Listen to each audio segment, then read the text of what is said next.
ছয়জন কেবিনেট মন্ত্ৰীয়ে উপস্থিত থাকি কেবিনেটত অংশগ্ৰহণ কৰে। আমাৰ গুৱাহাটীৰ কেবিনেট ৰুমত 9 গৰাকী মন্ত্ৰী উপস্থিত থাকে আৰু তেওঁলোকে ইয়াৰ পৰা আভাসীয়ভাৱে কেবিনেটৰ সৈতে সংযুক্ত হয়। ইয়াৰ উপৰিও আমাৰ মন্ত্ৰী ৰঞ্জিত দাস বঙাইগাঁৱৰ পৰা আৰু মন্ত্ৰী কৌশিক ৰায় শিলচৰৰ পৰা কেবিনেটত সংযুক্ত হয়। আজি কেবিনেটত আমি কেইটামান গুৰুত্বপূৰ্ণ সিদ্ধান্ত গ্ৰহণ কৰিছোঁ। আপোনালোকে জানে যে আমাৰ অসমত 1450খন বনগাঁও আছে, যাক আমি ফৰেষ্ট ভিলেজ বুলি কওঁ। বনগাঁওসমূহত ফৰেষ্ট ভিলেজ বা বনগাঁওসমূহক বন বিভাগে নিয়ন্ত্ৰণ কৰে আৰু সেইকাৰণে ইয়াৰ গাঁওবুঢ়াসকলকো বন বিভাগে নিয়োগ কৰে। কিন্তু আন গাঁৱৰ গাঁওবুঢ়াসকল ৰাজহ গাঁৱৰ গাঁওবুঢ়া আৰু তেওঁলোকক ৰাজহ বিভাগে নিযুক্তি কৰে। আজি ইমান দিনে ৰাজহ বিভাগৰ অধীনত ৰাজহ গাঁৱত থকা গাঁওবুঢ়াসকলে মাহত 9,000 টকা চৰকাৰৰ পৰা ৰেনুমাৰেশ্যন বা পাৰিতোষিক হিচাপে পাই আছিল। কিন্তু বনগাঁৱত বসতি কৰি থকা গাঁওবুঢ়াসকলে চৰকাৰৰ পৰা কোনো টকা বা কোনো মাননি পোৱা নাছিলে, মাত্ৰ তেওঁলোকক নিযুক্তি দি থকা হৈছিলে। ৰেভিনিউ ভিলেজৰ কাৰণে গাঁওবুঢ়াসকলে যি কাম কৰে বনগাঁৱৰ গাঁওবুঢ়াসকলে একেখিনিয়ে কাম কৰে। কিন্তু তথাপিতো তেওঁলোকে উপযুক্ত মাননিৰ পৰা বঞ্চিত হৈ আছিল। আজি কেবিনেটে 1 জানুৱাৰীৰ পৰা কাৰ্যকৰী হোৱাকৈ অসমত বনগাঁৱত কাম কৰি থকা গাঁওবুঢ়াসকলক ৰাজহ গাঁৱৰ গাঁওবুঢ়াৰ সমান 9,000 টকাৰ পাৰিতোষিক দিবলৈ সিদ্ধান্ত গ্ৰহণ কৰে। প্ৰতি মাহত 9,000 টকাৰ পাৰিতোষিক দিয়াৰ পৰিপ্ৰেক্ষিতত চৰকাৰে প্ৰতি বছৰত 15,58 লাখ টকা খৰচ কৰিব লাগিব আৰু এই মাননি 1 জানুৱাৰী 2025ৰ পৰা কাৰ্যকৰী হোৱাকৈ তেখেতসকলে লাভ কৰিব। আমাৰ দেশৰ বিভিন্ন স্থানলৈ অসমৰ পৰা ল'ৰা ছোৱালীয়ে যায়, কোনোবাই হোটেল মেনেজমেণ্টত কাম কৰিব যায়, কোনোবা গাড়ী চলাব যায়, কোনোবাই আন ধৰণৰ বিভিন্ন ইলেক্ট্ৰিচিয়ান ফিটাৰ আদি কামত অসমৰ বাহিৰলৈকে যায়। এই ইণ্টাৰনেশ্যনেল বা আন্তৰ্জাতিক বজাৰলৈ যোৱা যুৱকসকলৰ এড্ৰেছ আদি আমাৰ লগত নাথাকে। প্লাছ যিসকল নতুনকৈ যাব খোজে তেওঁলোককো আমি পঠিয়াব নোৱাৰো। মেক্সিমামে আজিলৈকে যোন গৈছে ব্যক্তিগত প্ৰচেষ্টাত গৈছে। এতিয়া ভাৰত চৰকাৰৰ বৈদেশিক পৰিক্ৰমা মন্ত্ৰালয়ে আমাক কৈছিলে যে আপোনালোকে যদি এটা আসাম ইণ্টাৰনেশ্যনেল স্কিল চেণ্টাৰ খোলে, আমি আপোনালোকৰ লগত এখন বুজাবুজিৰ চুক্তি কৰিম আৰু আমি ল'ৰা ছোৱালীবিলাকক জাৰ্মানত যাব খুজিলে জাৰ্মানী ভাষাত, কোনোবা ডুবাইত যাব খুজিছে তাৰ স্থানীয় ভাষাত, ইংলেণ্ডত যাব খুজিছে ইংৰাজী ভাষাত, ভিছা, পাছপোৰ্ট আৰু ট্ৰেইনিং এই গোটেইবিলাক কৰাত আমি সহায় কৰি দিম। ভাৰত চৰকাৰৰ বৈদেশিক পৰিক্ৰমা মন্ত্ৰালয়ৰ আগ্ৰহত আজি আমি অসমত এটা আসাম ইণ্টাৰনেশ্যনেল স্কিল চেণ্টাৰ স্থাপন কৰিবলৈ সিদ্ধান্ত গ্ৰহণ কৰিছো আৰু এই স্কিল চেণ্টাৰ গুৱাহাটীত ইয়াৰ হাব হ'ব আৰু বিভিন্ন জিলা সদৰত ইয়াৰ স্পোক অৰ্থাৎ হাব এণ্ড স্পোক মডেলত আমি এই চেণ্টাৰটো আমি আৰম্ভ কৰিব পাৰিম। ডিব্ৰুগড়ৰ ল'ৰা ডিব্ৰুগড়ত প্ৰশিক্ষণ ল'ব, গুৱাহাটীত কেৰিকুলাম আদি গুৱাহাটীত হ'ব, নিয়ন্ত্ৰণ গুৱাহাটীত হ'ব, কিন্তু প্ৰশিক্ষণ সকলো জেগাতে ল'ব পাৰিব। এনেকৈ আমি হাব এণ্ড স্কোপ মডেলত আমি আসাম ইণ্টাৰনেশ্যনেল স্কিল চেণ্টাৰ এটা কৰিবৰ কাৰণে আজি কেবিনেটে অনুমোদন দিছে। তৃতীয়তে আপোনালোকে জানে যে আমাৰ বৰ্তমান অৰুণোদয় পষেক চলি আছে, অৰ্থাৎ 15 তাৰিখৰ পৰা 28 তাৰিখৰ ভিতৰত অৰুণোদয় 3.0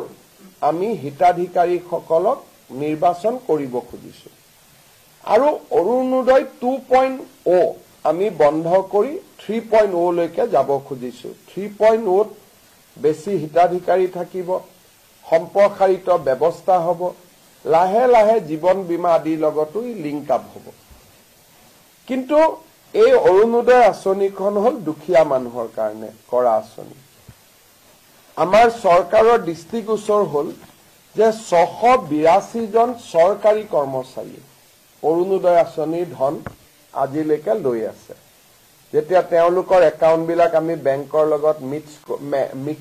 মেটচ কৰিছিলো তেতিয়া আজি ধৰাত পৰিলে বা আমি গম পালো যে 682 জন চৰকাৰী কৰ্মচাৰী যি ৰেগুলাৰ কন্ট্ৰেকচুৱেল নহয় যি নিয়মীয়া চৰকাৰী কৰ্মচাৰীয়ে অৰুণোদয় আঁচনিৰ ধন ইমান দিনে লৈ আছিল আজি আমি গোটেই কেইজন এই কৰ্মচাৰীৰ বিৰুদ্ধে ডিপাৰ্টমেণ্টেল প্ৰচিডিং ড্ৰ কৰাৰ বাবে সিদ্ধান্ত লৈছো আৰু আমি এই কৰ্মচাৰীসকলৰ বিৰুদ্ধে কঠোৰ অনুশাসনমূলক ব্যৱস্থা গ্ৰহণ কৰিম 682 জন আমাৰ ওচৰত থ্ৰ পোৰ্টেল আমাৰ ধৰাত পৰিছে কিন্তু হয়তো এই নম্বৰটো আৰু বহুত বেছি হ'ব পাৰে অৰুণোদয় আঁচনি চৰকাৰী কৰ্মচাৰী থকা পৰিয়ালে পাব নোৱাৰে সেইকাৰণে কোনোবা যদি কৰ্মচাৰী এতিয়াও এনেকে টকা পইচা লৈ আছে মই তেওঁলোকক যাতে ডিপাৰ্টমেণ্টেল প্ৰচিডিঙৰ আওতাত আহিব নালাগে ভলেণ্টিয়াৰী তেওঁলোকক নিজৰ নাম অৰুণোদয় আঁচনিৰ পৰা আঁতৰাই দিবৰ বাবে মই অনুৰোধ কৰিম আৰু এই 682 জন কৰ্মচাৰীৰ বিৰুদ্ধে আমি কঠোৰ অনুশাসনমূলক ব্যৱস্থা আমি গ্ৰহণ কৰিম আমি চৌকছ কৰিবৰ কাৰণে ডিপাৰ্টমেণ্টক অৰ্ডাৰ দিছো আৰু যদি আপোনালোক কোনবাই ডিটেইল বিচাৰে 682 জনৰ নাম ঠিকনানো কি যদি জানিব খোজে আমি নাম ঠিকনাখিনিও গুৱাহাটীত আমি ৰিলিজ কৰি দিব পাৰিম বা কালি আমাৰ মন্ত্ৰী জয়ন্ত মল্ল বৰুৱা বিমল বৰাৰ পৰা আপোনালোকে অহাকালি লৈ ল'ব পাৰিব যদি আপোনালোকে বিচাৰে ইয়াৰ পিছত আজি আমাৰ কেবিনেটে আৰু এটা সিদ্ধান্ত লৈছে যে 2025 চনৰ বৰ্ষটো আমি কিতাপৰ বৰ্ষ হিচাপে পালন কৰিব খুজিছো অসমত এইবাৰ প্ৰথমবাৰৰ বাবে গুৱাহাটী গ্ৰন্থমেলা আমি খানাপাৰা ফিল্ডত কৰিবলৈ অনুমতি দিছো যদিও 26 জানুৱাৰীৰ অতি নিচে ওচৰত হ'ব নিৰাপত্তাজনিত শংকা থাকে তথাপিতো কিতাপৰ স্বাৰ্থত আমি এইবাৰ খানাপাৰাত বুক ফেয়াৰ কৰিম বুলি আমি সিদ্ধান্ত লৈছিলো আৰু আজি আমি কেবিনেটত সিদ্ধান্ত লৈছো যে প্ৰতিজন মন্ত্ৰীয়ে বুক ফেয়াৰত যাব কিতাপ কিনিব আৰু ডিপাৰ্টমেণ্টৰ পৰাও য'ত যেনেকে বাজেট আছে তেনেকে কিতাপ কিনিবৰ কাৰণে চেষ্টা কৰিব আৰু গোটেই বছৰটোত বিভিন্ন চৰকাৰী কাৰ্যসূচীৰ জৰিয়তে আমি অসমৰ নতুন প্ৰজন্মৰ মাজত কিতাপ কিনা আৰু কিতাপ পঢ়া তাৰ কাৰণে শিক্ষা বিভাগক আমি এটা ডিটেইল একচন প্লেন বনাব কৈছো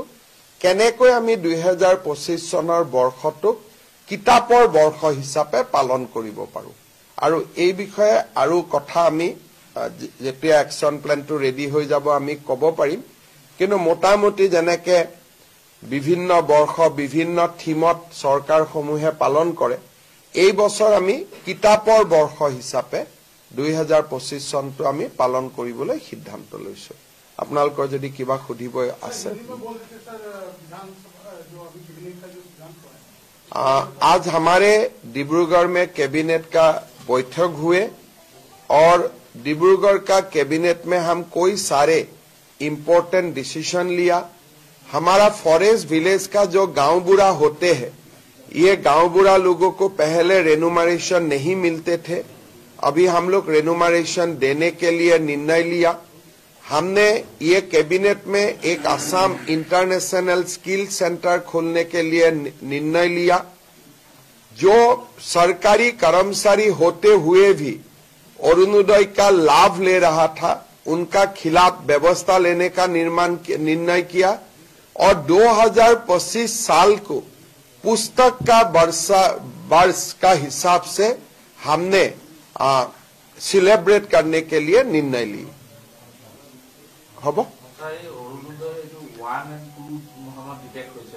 এইটো অৰুণোদয় 2 ওৱানৰ খিনিটো অলৰেডি আমি সেইখিনি যেহেতু ওৱানৰে বহুত টুত সোমাই গ'ল গতিকে ওৱানৰ ডাটাবেছ এতিয়া আৰু আমি নাচাওঁ অৰুণোদয় 2ৰ ডাটাবেছটো আমি চাওঁ 2ৰ ডাটাবেছত আমি 682 নে 80 কৰ্মচাৰীক আমি অৰুণোদয় লৈ থকা আমি পাওঁ আৰু এওঁলোক নিয়মীয়া কৰ্মচাৰী যেটো 1 তাৰিখে দৰমহা পায় কোনো কন্ট্ৰাকচুৱেল চুক্তিবদ্ধ অংগনবাদী নহয় কোনোবাই হেলথত কাম কৰে কোনোবাই বিত্ত বিভাগত কাম কৰে কোনোবাই ৰেভিনিউ ডিপাৰ্টমেণ্টত কাম কৰে যি প্ৰপাৰ গভৰ্ণমেণ্ট এমপ্লয়ী গতিকে তেওঁলোকে লৈ থকাটো আচৰিত আৰু কিন্তু লৈ আছিলে এইটো ক্ষেত্ৰত আপোনালোকে যথেষ্ট ষ্ট্ৰিক্ট মেজাৰ লৈছে কিন্তু তথাপিও মানুহে এইটো মানে কৰি আছে এতিয়া অৰুণোদয় 3 স্যাৰ কিবা এনেইতো আজিকালি টেকনলজিৰ কাৰণে ললেও বহুত দেৰি ল'ব নোৱাৰে টেকনলজি ইমান ডিটেক্ট হৈছে ধৰক এজনৰ ঘৰত দুখীয়া নহয় কিন্তু ধনী এজনে ললে এতিয়া আমি ইলেক্ট্ৰিচিটি কনজিউম কিমান কৰে তাৰ পৰাও আমি ধৰিব পাৰো যে মানুহজন ধনী নে দুখীয়া আজিকালি নিয়ম বহুত হৈ গল যেনেকে আপোনাৰ ঘৰত 120 মেগাৱাট ইলেক্ট্ৰিচিটি কিলোৱাট আমি 120 ইউনিট খৰচ কৰো এজন অৰুণোদয় বেনিফিচিয়াৰী নাম পালোতে 200 ইউনিট খৰচ কৰে তেতো দুখীয়া হবই নোৱাৰে গতিকে আজিকালি গভৰ্ণমেণ্টে প্ৰথম এমাহ দুমাহ কোনোবাই ললেও লাহে লাহে গভৰ্ণমেণ্টে টেকনলজিৰ জৰিয়তে সকলোখিনি চিনাক্ত কৰিব পাৰে এইবাৰ আমি 26 জনক অৰুণোদয়ৰ পৰা কাটি দিছো কিয় কাটিছো তে অৰুণোদয় লৈছে জিএসটিও পেমেন্ট কৰি আছে গতিকে জিএসটি পেমেন্ট কৰা মানুহটো অৰুণোদয় ল'ব নোৱাৰে দুদিন পিছত ইনকাম টেক্সৰ পৰা আমি ডাটাবেছটো আনিব পাৰো গতিকে ক্ৰছ চেকিং কৰাৰ আজিকালি বহুত সুবিধা আছে আৰু এই মেথডলজি বিলাক এতিয়া আমি এপ্লাই কৰি গৈ থাকিলে লিষ্টখন ক্লিন হৈ গৈ থাকিব এইখিনিয়েতো ঘূৰাই দিব লাগিব চৰকাৰী কৰ্মচাৰী সকলৰতো দৰমহাৰ পৰা আমি কাটি ল'ম গতিকে এইখিনিয়েতো ঘূৰাই দিবই লাগিব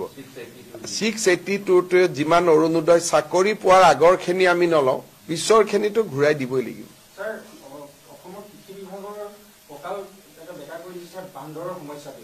এতিয়া কি কৰিব বান্দৰখিনি মইতো বান্দৰ মাৰিব নোৱাৰো গতিকে আপোনালোকৰ পৰাই পৰামৰ্শ খুজিম কি কৰিব লাগে দিয়ক মই ৰূপায়ণ কৰিম এটা কি কৰিব পাৰো এতিয়া দিল্লীততো প্ৰধানমন্ত্ৰীৰ ঘৰতো বান্দৰ সোমাই যায় সুপ্ৰিম কোৰ্টে অৰ্ডাৰ দিছে যে বান্দৰক আপুনি একো কৰিব নোৱাৰে বান্দৰক এতিয়া কোনো নহয় দেশত এতিয়া মই মুখ্যমন্ত্ৰী সুপ্ৰিম কোৰ্টৰ অৰ্ডাৰৰ লগতো মই কাজিয়া কৰিব নোৱাৰো সুপ্ৰিম কোৰ্টে অৰ্ডাৰ দিছে যে বান্দৰে ধান খালেও বান্দৰে ঘৰৰ বেডৰুমৰ ভিতৰত সোমালেও বান্দৰক আপুনি মাৰিব নোৱাৰে কেছটো মেনকা গান্ধীয়ে কৰিছিল সুপ্ৰিম কোৰ্টে ৰায় দিছে আৰু দিল্লীত সকলো কেবিনেট মন্ত্ৰীৰ ঘৰৰ ভিতৰত বান্দৰ এটা বন্যপ্ৰাণী আইনখনে ইমান ষ্ট্ৰং যে বহুত ক্ষেত্ৰত আমি ইচ্ছা কৰিলেও একো কৰিব নোৱাৰো গতিকে সেই ক্ষেত্ৰত আমি কি কৰিব পাৰো কি কৰিব নোৱাৰো আপোনালোকেও আমাৰ বন্যপ্ৰাণীৰ ওপৰত জনা সকলৰ পৰা কিবা পৰামৰ্শ ল'ব চেষ্টা কৰক ময়ো কথা পাতিম কেতিয়াবা কয় যে হলো বান্দৰৰ এটা লৈ আহিলে বাকি বান্দৰবোৰ দৌৰি যায় বুলি এনেকুৱা বিভিন্ন কথা ওলাই থাকে কিন্তু এতিয়ালৈকে আমি একো চৰকাৰীভাৱে আমি একো কৰিব পৰা নাই কাম চলি আছে এইটো মানে ইয়াৰ প্ৰচেছ জু বনোৱাটো বহুত টান দিল্লীত যায় বহুতখিনি ক্লিয়াৰেন্স লাগে কিন্তু আমাৰ প্ৰক্ৰিয়াটো চলি আছে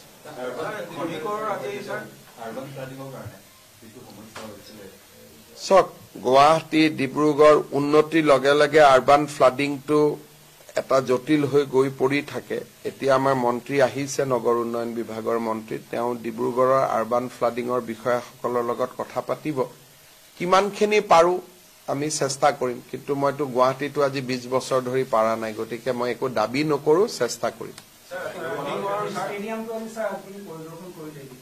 মই একেবাৰে সন্তুষ্ট নহয় যি ধৰণে কাম কাজ চলি আছে গুৱাহাটীত গৈ পেলাই মই একচন অলপ ল'ম কাৰণ এই প্ৰজেক্টটো আজি 6 বছৰ লাগিলে এটা ষ্টেডিয়াম বনাবৰ কাৰণে 6 বছৰ নালাগে গতিকে 2025ৰ ভিতৰতে যাতে ই শেষ হয় আৰু নতুনকৈ আমি চেংচনো কৰিছো এতিয়া যেটো 5000ৰ গ্যালাৰী হৈ আছে তাক আমি 15000 লৈকে লৈ যাম তাৰো প্ৰজেক্ট চলি আছে কিন্তু নিৰ্মাণৰ যেটো গতি সেই গতিটোত মই একেবাৰে সন্তুষ্ট নহয় আৰু মই ব্যৱস্থা ল'ম গুৱাহাটীত চৰকাৰখন মোৰ যেতিয়া মোৰে গাফিলতি বুলি ক'ব লাগিব বেলেগক কৈ কি লাভ হ'ব যিহেতু মুখ্যমন্ত্ৰী মই গতিকে গাফিলতিটো মোৰে বুলি ক'ব লাগিব গতিকে আপোনালোকে ক'ব যি কৰিব লাগে কৰি গৈ থাকিব देखिए ये तो हमने निरंतर प्रयास कर रहा हूं कि बाल्य विवाह बंद होना चाहिए और बंद भी हुआ है अभी हम Indian institute of population science को एक काम दिया हूं अपना सर्वे करके बताने के लिए लेकिन जो लेटेस्ट जितना स्टडी हो रहा है ये स्टडी बोलता है कि असम में चाइल्ड मैरिज का काफी गिरावट हुए है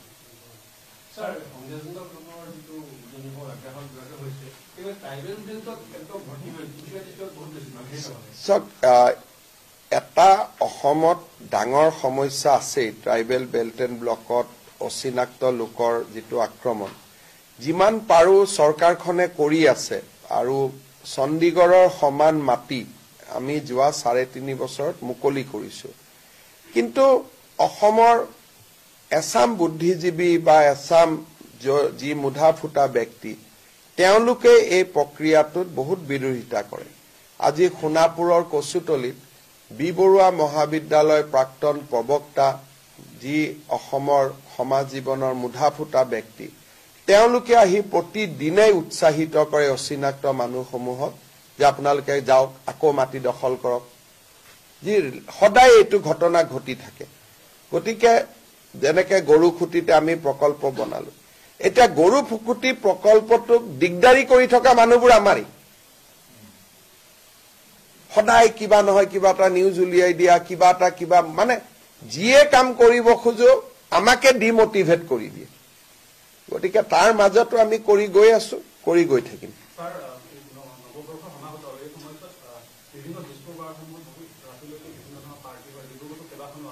কৰিলেতো আপোনালোকে আমিতো এইবিলাক কি কম এতিয়া আপোনালোকে এইবিলাক কথা খুধে আপোনালোকে উত্তৰ দিয়ে মইতো আগতে মদ খাই ঘূৰি অহা মানুহক চেকিং আমাৰ হেলমেট নিপিন্ধিলে ফাইন যিমান পাৰে কৰিছিলো এতিয়া আকৌ মানুহে কৈ দিলে যে আপোনালোকে যোৰহাটত ইলেকশ্যন হাৰাৰ এইটো এটা কাৰণ কিয় বেছি চেকিং কৰিছে এটা কি কৰিব লাগে কক এতিয়া আমিতো দুইফালে ফচি যাওঁ মোৰতো বেয়াও লাগে কালি ৰাতিপুৱা মই ইয়াৰ প্ৰায় ভিচি দিছো গোটেই ডিসি দ্বিতীয় সকলৰ লগত যাতে এইকেটা দিন মানুহে মদ খোৱা মানুহে যাতে গাড়ী ড্ৰাইভাৰ নকৰে হেলমেট পিন্ধে মই কঠোৰ লম কিন্তু কঠোৰ হোৱাৰ লগে লগে আপোনালোকৰ ফালৰ পৰা আকৌ পোৰ্টেলত নিউজ আহা আৰম্ভ হৈ যায় ওয়াইন শ্বপৰ লাইসেন্স বাঢ়া আৰু কমাৰ লগত মদৰ প্ৰচলনৰ কথা নাই এখন ওয়াইন শ্বপ থাকিলে তাৰ বিক্ৰী বাঢ়িব 10খন ওয়াইন শ্বপ হলে সেই বিক্ৰীটোৱে 10 ভাগত যাব আগতে আমাৰ যদি ডিব্ৰুগড়ত দুখন দোকান থাকে সি দুখনৰ পৰা কিনিব 20খন দোকান থাকিলে দোকান 200 বটলে বিক্ৰী হ'ব কিন্তু 20খন দোকানত ডিস্ট্ৰিবিউট হ'ব দোকানৰ লগত মদ খোৱা মানুহৰ সংখ্যা কমা বেচা নকৰে হি যদি মদ ইয়াত নাপায় হি খোৱাঙত গৈলেও কিনি আনিব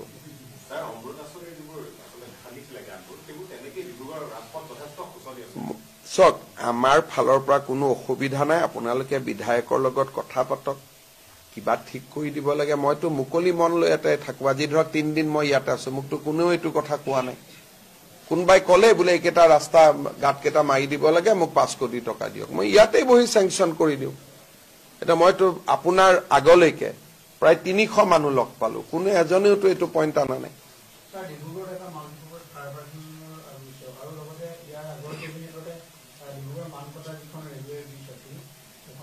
হেখনৰ আমি এখনে নহয় জানো আমি 27 জানুৱাৰীত আমি আধাৰশিলা কৰিম এখনৰ এই সৰ্বাদা ঘৰৰ কাষৰ 27 জানুৱাৰীত আমি আধাৰশিলা কৰিম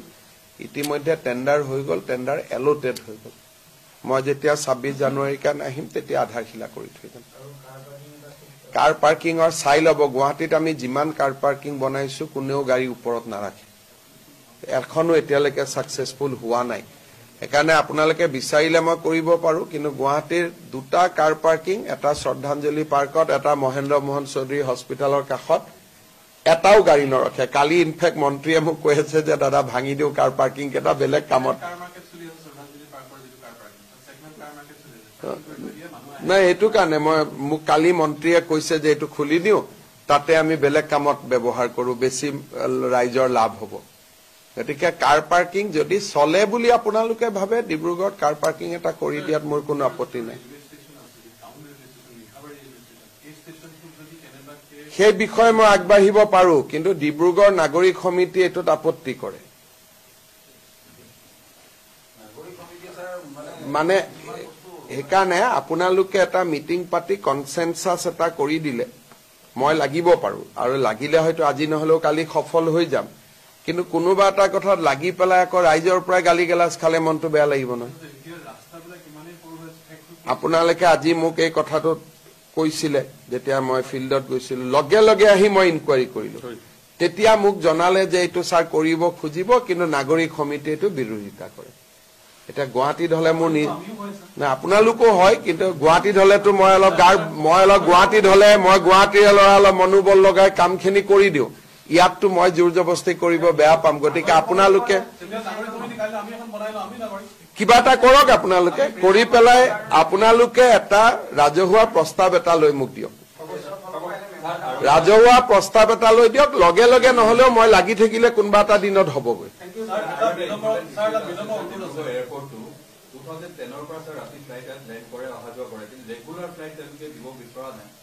ফ্লাইটৰ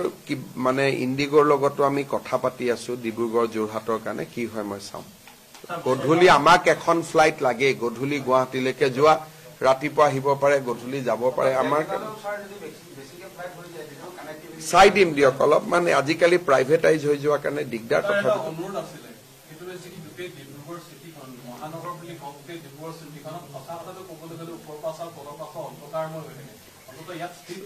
ষ্ট্ৰীট লাইট এইবাৰ 10খন চিটিত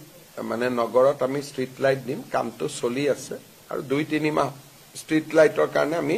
অনুমোদন দিব পাৰিম। ময়ো দেখিছো তেজপুৰ, ডিব্ৰুগড়, যোৰহাট একদম অন্ধকাৰময় হৈ থাকে, সেইটো খুব বেয়া লাগে। বসুন্ধৰা 3ত কিমান আমি আবেদন পাওঁ 31 জানুৱাৰীলৈকে, এতিয়ালৈকে লক্ষাধিক আবেদন আহিছে, কিন্তু এক্সটেণ্ড কৰা মোৰ ইচ্ছা নাই, কাৰণ সিফালে মডেল কোড অফ কণ্ডাক্ট বিধানসভা নিৰ্বাচনৰ কাৰণে আহি যাব। প্ৰয়োজন হয় 6-7 দিন কৰিব পাৰো, তাতকৈ বেছি কৰিব নোৱাৰো, কাৰণ এই আপোনালোকে জানে যে 2025 চনৰ বৰ্ষটো ইলেকশ্যনৰ বৰ্ষ, আৰু ছেপ্টেম্বৰ অক্টোবৰৰ পৰা অফিচাৰবিলাক ইলেকশ্যনৰ কামত লাগি যাব। তেতিয়া বসুন্ধৰা এপ্লিকেশ্যন বসুন্ধৰাতে পৰি থাকিব। সেইকাৰণে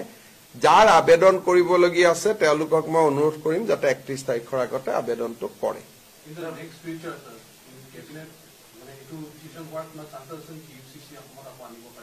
ইউচিচি ভাৰত চৰকাৰে আনিব। মইতো মোৰ বিলখন ৰেডি আছিলে, কিন্তু প্ৰধানমন্ত্ৰী ডাঙৰীয়া বা দিল্লীৰ পৰা এইটো কোৱা হৈছে যে তেওঁলোকে ভাৰত ভিত্তিতে আনিব। সেইখন ইমপ্লিমেণ্ট কৰিলে তাৰ ক্ৰিয়া প্ৰতিক্ৰিয়া যি হৈ আছে, বা কৰবাত কোৰ্টত কেছ হৈছে, কেছ হোৱা নাই, এই গোটেইখিনিৰ ওপৰত চিন্তা কৰি সংসদতে ইউচিচি আহি যাব। আজি নহয় কালি, কালি নহয় পৰহি। এইবাৰোতো প্ৰধানমন্ত্ৰী ডাঙৰীয়াই নিজৰ উত্তৰত কৈছে যে সেকুলাৰ চিভিল কোড এখন আমাক লাগে বুলি। ধন্যবাদ। ইলেকশ্যন হ'ব পঞ্চায়ত জানুৱাৰীত ফাৰ্ষ্ট উইকত এনাউন্স হ'ব।